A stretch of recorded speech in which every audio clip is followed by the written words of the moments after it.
Landslide हुआ है और इस लैंडस्लाइड के चलते बद्रीनाथ हाईवे पर यातायात व्यवस्था पूरी तरह से ठप हो चुकी है। चमोली के कालेश्वर के पास बोल्डर गिरने से रास्ता बंद हुआ है।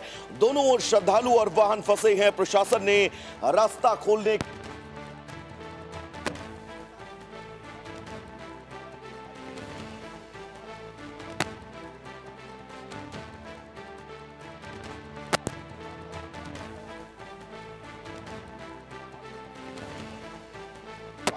बद्रीनाथ को जोड़ने वाला ये रास्ता, चमोली जिले में पड़ने वाला ये रास्ता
बद्रीनाथ हाईवे की ये तस्वीर आप सबकी टेलीविजन स्क्रीन पर। चमोली के कालेश्वर के पास ये बोल्डर गिरा है जिसकी तस्वीर हम आप तक पहुंचा रहे हैं और इन तस्वीरों के जरिए आप ये बिल्कुल स्पष्ट अंदाजा लगा सकते हैं कि इस पूरे इलाके में इस वक्त हालात क्या होंगे, क्योंकि ये रास्ता बद्रीनाथ को कनेक्ट करता है और अगर यहां पर बोल्डर गिरता है, लैंडस्लाइड होता है तो ये तय है जो श्रद्धालु बद्रीनाथ जाने वाले हैं, बद्रीनाथ के दर्शन करके लौटने वाले हैं, उनके लिए मुश्किलें बढ़ने वाली है, क्योंकि प्रशासन ये पूरी कोशिश कर रहा है, जद्दोजहद में लगा हुआ है कि इस बोल्डर के इस मलबे को इस सड़क से हटाया जाए, दोबारा इस रास्ते को बहाल किया जाए ताकि बद्रीनाथ पहुंचने वाले श्रद्धालुओं को किसी भी तरह से कोई तकलीफ ना हो। लेकिन मानसून की मार इस वक्त पहाड़ी राज्यों में लगातार देखी जा रही है, फिर वो चाहे उत्तराखंड हो, जम्मू कश्मीर हो, हिमाचल प्रदेश हो। हमारे साथ शुभम कोटनाला हमारे सहयोगी ग्राउंड जीरो से जुड़े हुए हैं। शुभम, बद्रीनाथ को जाने वाला ये बहुत महत्वपूर्ण हाईवे जिस पर बोल्डर गिरा है, एक बार अपडेट्स दीजिएगा रेस्क्यू ऑपरेशन को लेकर और दोनों तरफ जो श्रद्धालु जिनको रोका गया है इसको लेकर क्या अपडेट है, कब तक ये रास्ता क्लियर होगा? शुभम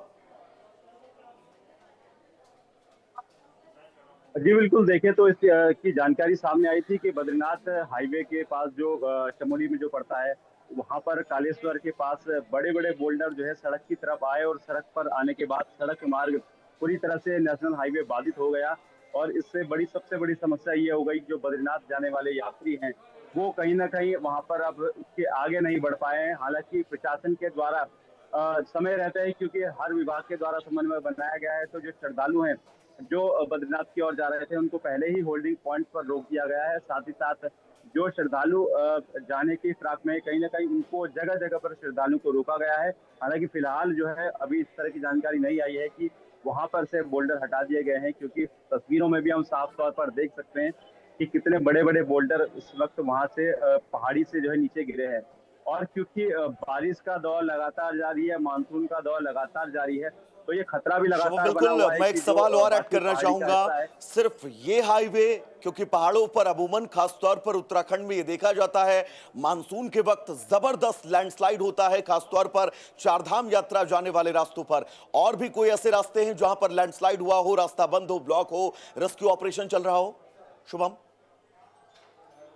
बिल्कुल देखिए, अगर हम चारधाम यात्रा के जो नेशनल हाईवेज हैं उनकी बात करें तो गंगोत्री हाईवे भी गंगनानी के पास जो और नालूपानी के पास बाधित बताया गया था सुबह के वक्त, और उसको भी खोले जाने की बात की गई थी। इसके साथ हम यमुनोत्री राष्ट्रीय राजमार्ग की बात करें तो वो भी स्याना चट्टी के पास जो है बाधित बताया गया था।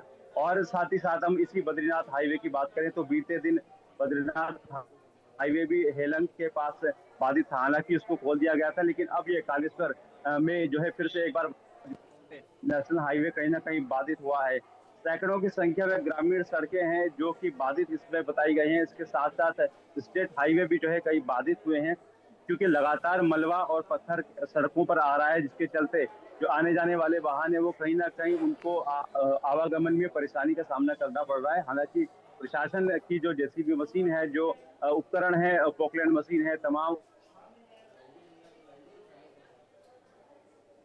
त्रासे को तमाम जो बिल्कुल नेशनल जो हाईवे बहुत महत्वपूर्ण जानकारी आप लगातार दर्शकों तक पहुंचा रहे हैं। फिलहाल आपका बहुत बहुत शुक्रिया इस तमाम जरूरी अपडेट्स के लिए।